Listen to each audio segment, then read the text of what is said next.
शिकायत नहीं कर पा रहे हैं कि अधिकारी बेलगाम है?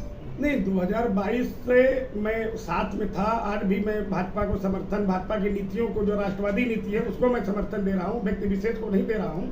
लेकिन हमने कंप्लेन तो किया, मुख्यमंत्री जी को भी किया, लेकिन शिकायतकर्ता इतने मजबूत धीरे धीरे कहीं न कहीं से शासन स्तर पर घुस जाते हैं कि उनका नुकसान नहीं हो पाता। जब तक जैसे रामविलास यादव जेल में है इस समय, उनके खिलाफ भी शिकायत लोगों ने किया। यूपी कैडर के अधिकारी थे, उत्तराखंड गए, आज वो जेल में हैं। यहाँ 2-3 अधिकारियों पर जांच चल भी रही है। लेकिन इक्का दुक्का छोड़ करके लगभग 30% अधिकारी आपको ऐसे मिलेंगे। थाने पे इंस्पेक्टर तक की भूमिका बहुत संदिग्ध है, क्योंकि अगर इंस्पेक्टर 50,000 रुपया पा जाते हैं तो आप कितना बड़ा अपराध किए हैं, निश्चित रूप से उसको दबाने का प्रयास करते हैं, जो बिल्कुल न्याय संगत नहीं है। आप साथ का दावा भी करते हैं और आप ही की रेट पड़ जा रही है। रेट देखिए, रेट तो शिकायत मुझे लगता है कि भारतीय जनता पार्टी नहीं है, इसमें कुछ ऐसे दल हैं, और वो भी मुझे लगता है कि समय आने पर हम उसकी बात रखेंगे, क्योंकि बहुत पहले से लोग भाजपा से साथ छोड़ने की बात कर रहे थे। लेकिन शिकायत अगर इनकम टैक्स डिपार्टमेंट में अगर किया जाता है कि इनके पास ये चीज मिल सकता है, तो निश्चित रूप से इनकम टैक्स अपनी भूमिका तैयार रखता है जैसे ही मौका मिलता है। क्योंकि 200 जगह रेट पड़ी, और सबसे बड़ा पूरे देश भर में हमारी पार्टी का या हमारा नाम बदनाम हुआ, मिला कुछ नहीं, और 16 घंटे हमारे यहाँ रेट चली।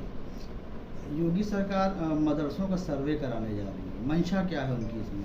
देखिए, योगी सरकार जो मदरसा का सर्वे कराने जा रही है, जिसमें बहुत से मदरसे ऐसे हैं जो सरकारी फंड ले रहे हैं और बच्चे हैं नहीं, कागज में बच्चे चल रहे हैं। तो ये चाहे मदरसा हो और चाहे कोई भी स्कूल हो जो प्राइवेट चल रहे हैं और सरकार से व्यवस्था ले रहे हैं, अनुदान ले रहे हैं, तो ऐसी स्थिति में सबके ऊपर लागू होना चाहिए। जो भी गलत है उनके ऊपर कड़ी कार्रवाई होनी चाहिए। आपने रेड में कहा था किसी विपक्षी दल का हाथ है, तो हाँ, कौन थे विपक्षी दल में? है क्षेत्रीय दल है, यूपी के ही हैं, और वो नाम भी मैं बताऊंगा, क्योंकि ये शब्द उस दिन भी उन लोगों ने पूछा, वो भी मैं बहुत जल्दी साक्ष्य के साथ आपको दूंगा।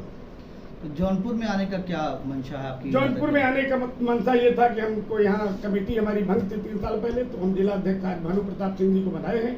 और मंशा दूसरी ये थी कि आप लोगों से भी मुलाकात होगी, और हमारे गृह जनपद से सटा हुआ है, ये मात्र हमारा 20 किलोमीटर यहाँ से घर पड़ता है, आजमगढ़ डिस्ट्रिक्ट बरदा थाने के अंतर्गत।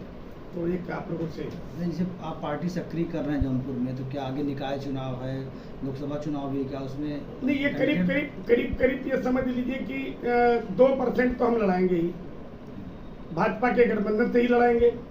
और चूंकि पॉलिटिकल पार्टियां आप देखिए, आज लगभग 150 पार्टियां निरस्त कर दी गई।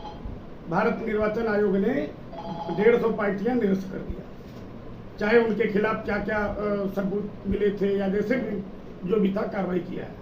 अब वो जाएंगे नहीं, वो साइड में रख देते हैं, क्योंकि इलेक्शन कमीशन को रद्द करने का अधिकार नहीं, साइड करने का अधिकार है। जब वो फार्म में भी देंगे चुनाव लड़ाने के लिए, तो वो चुनाव लड़ाने के लिए रिटर्निंग अफसर आपका रिजेक्ट कर देगा कि ये पार्टी आपकी नहीं।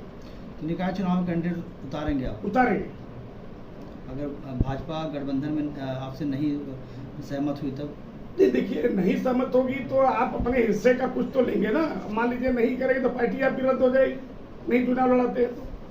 जैसे मैं आपको बताना चाहता हूं कि पूरे भारत में भारत निर्वाचन आयोग कहता है कि अगर आपकी पॉलिटिकल पार्टी है तो 5 साल में एक चुनाव तो आपको लड़ाना ही लड़ाना है। नहीं लड़ाते हैं तो वो रद्द हो जाएगी। रद्द मतलब साइड कर दी जाएगी, फिर उसका नाम आप नहीं ले सकते। धन्यवाद।